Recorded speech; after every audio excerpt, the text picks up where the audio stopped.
আসসালামু আলাইকুম, সবাইকে স্বাগতম আমাদের ইউটিউব চ্যানেলে। আজকে আমরা নবম শ্রেণীর বিজ্ঞান অনুশীলনী বইয়ে ছক পূরণ দেখব। প্রথমে 3 নাম্বার পৃষ্ঠায় আমরা যে ছকটা দেখব তা পূরণ করার চেষ্টা করি। এখানে যেমন উত্তর দেওয়া আছে, আমরা উত্তর দিয়ে দিয়েছি।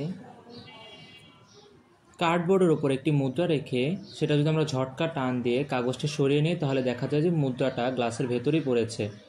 অর্থাৎ কাগজটা সরে গেল, মুদ্রাটি তার আগের অবস্থানেই থাকার চেষ্টা করেছে। এটা হচ্ছে স্থিতি জড়তা। স্থিতি জড়তা কি? বস্তুটা স্থিতিশীল থাকলে সেটা সবসময় স্থিতিশীলই থাকতে চায়। যেমন এই ঘটনার সাথে আগের দুইটা উদাহরণ, যেমন দৌড় ও গাড়ি ব্রেকের ঘটনা মিল রয়েছে, অর্থাৎ এখানে স্থিতি জড়তা কাজ করে। তার পরবর্তী যে ঘটনাটা ছকটা রয়েছে সেটা আমরা দেখব এখন। এবার এরকম দুইটা প্রশ্নের উত্তর লিখি। 1 নম্বর হচ্ছে, অনেকগুলি বইকে একের পর এক স্থাপন করে রাখার পর মাঝের কোনো একটা বইকে যদি আমরা দ্রুত সরিয়ে নিই, তাহলে অন্য বইগুলো সরে আসে না। এটাও একটা স্থিতি জড়তার উদাহরণ।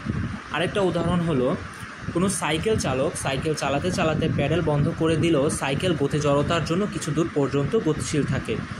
কারণ গতি জড়তা হচ্ছে কোনো একটা গতিশীল বস্তু সবসময় গতিশীল থাকার চেষ্টা করে। যেমন সাইকেলের প্যাডেল বন্ধ করলে। তার পরবর্তী পৃষ্ঠায় একটা উদাহরণ দিয়ে দিচ্ছে তারা। তোমরা কখনো কম্বল পিটিয়ে পরিষ্কার করতে দেখেছো? তোষক বা কম্বলে লাঠি দিয়ে পিটিয়ে এর ধুলা বের করা হয়। এই ঘটনার সাথে জড়তার কোনো সম্পর্ক খুঁজে পাও কি? উত্তর দেওয়া আছে, জড়তা হলো কোনো বস্তু যে অবস্থায় আছে সে অবস্থায় থাকার প্রবণতা। স্থিতি জড়তা হলো কোনো একটা বস্তু স্থির থাকার প্রবণতা। মোটা কম্বলে যখন লাঠি দ্বারা আঘাত করা হয় তখন কম্বলে থাকা ধুলোবালি স্থিতি জড়তার কারণে স্থির থাকে, কিন্তু কম্বলে লাঠি দ্বারা আঘাত করার কম্বল সরে যায় আর তখন স্থির ধুলোবালি মাটিতে পড়ে যায়। 4 নাম্বার পেজের সর্বশেষ যে ছকটা দেওয়া আছে সেটা হলো, ক্রিকেট খেলা দেখতে তোমাদের কেমন লাগে? তোমাদের মধ্যে কারা কারা স্পিন বোলিং আর পেস বোলিংয়ের পার্থক্য জানো? যারা জানো না তারা তাদের বন্ধুদের কাছ থেকে জেনে নিতে পারো। এবার একটু ভেবে উত্তর দাও। স্পিন বলাররা মোটামুটি এক জায়গায় দাঁড়িয়ে থেকেই বল করেন, কিন্তু পেস বলাররা দূর থেকে ছুটে এসে বল করেন কেন? উত্তর হলো, স্পিন বলাররা এবং পেস বলারদের মধ্যে মূল পার্থক্য হলো তাদের বল করার পদ্ধতি।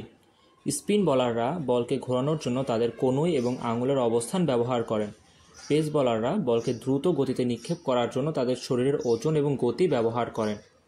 স্পিন বলারদের জন্য বলকে ঘোরানোর জন্য তাদের বলকে যতটা সম্ভব সঠিকভাবে ধরা এবং নিক্ষেপ করা খুব গুরুত্বপূর্ণ।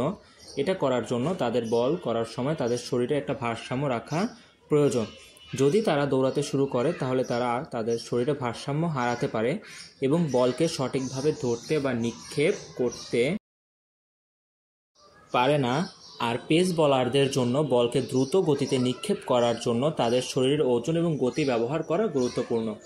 এটি করার জন্য তাদের বল করার সময় তাদের শরীরের ওজনকে পেছনের দিকে স্থানান্তর করতে হয় এবং তারপর সামনের দিকে ধাক্কা দেওয়ার জন্য দৌড়াতে প্রয়োজন। এই ছিল তোমাদের 3 এবং 4 নম্বর পৃষ্ঠার সমাধান ছকে। আশা করি যদি ভালো লাগে তাহলে অবশ্যই চ্যানেলটিকে সাবস্ক্রাইব করে সামনে আরও যে ভিডিওগুলো দিব সেগুলো দেখবে।